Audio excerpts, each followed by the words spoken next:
TV, Bu. Tahu isi rumah itu apa? Nggak tahu, Bu. Sebelumnya pernah masuk ke dalam rumah itu? Belum pernah, Bu. Terus kenapa bahwa di dalam rumah itu ada TV? Tahu? Nggak tahu juga, Bu. Pas di dalam kan nyari barang, Bu. Mana TV, Bu. Cuma ada TV? Iya, Selain TV nggak ketemu yang lain? ketemu, Bu. Kalian datang ke lokasi pada saat itu sebelumnya sudah memonitor situasi ya? Iya, Bahwa Bu. rumah itu Iya, kosong? iya, sudah lama di sini, iya. Berapa hari sebelumnya monitor rumah itu kosong? Kita malam itu lah, Bu.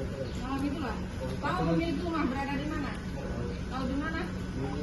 Di depan, di depan lorong. Di depan lorong? Iya. Tuan rumah tidak ada di dalam rumah. Terus apa yang kalian lakukan? Tompel ini, Bu. Jendela, Bu. Nah, pada saat itu jam berapa? Jam 1 malam, Bu. Jam 1 Iya, malam. jam 1 Terus setengah malam. lingkungan ada penjaga nggak? Nggak ada, Bu. Tidak ada penjaga malam. Nggak ada, Bu. Terus kalian berdua apa yang direncanakan pada saat akan mencongkel? Apa yang kalian bicarakan? Ini mencari barang berharga, Bu, di dalam, Bu.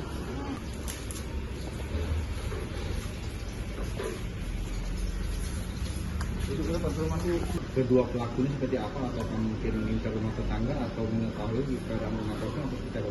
Jadi salah satu tersangka ini Solihin memang adalah tetangga dekat si korban. Melihat situasi, dia melakukan aksinya pada saat penghuni rumah tidak sedang berada di dalam rumah dan ngajak temannya. Itulah yang terjadi. Oke, sejauh ini barang bukti yang diamankan apa? Untuk barang bukti pada saat itu kita dapatkan hanya satu buah televisi. Oke. Ibu, ini kedua ditangkap ini karena ada laporan warga atau bagaimana, Bu? Kalau ini ada laporan dari pemilik rumah sendiri karena pada saat itu dia berada di luar. Pada saat kembali ke rumah, mendapatkan rumahnya sudah dimasuki mereka.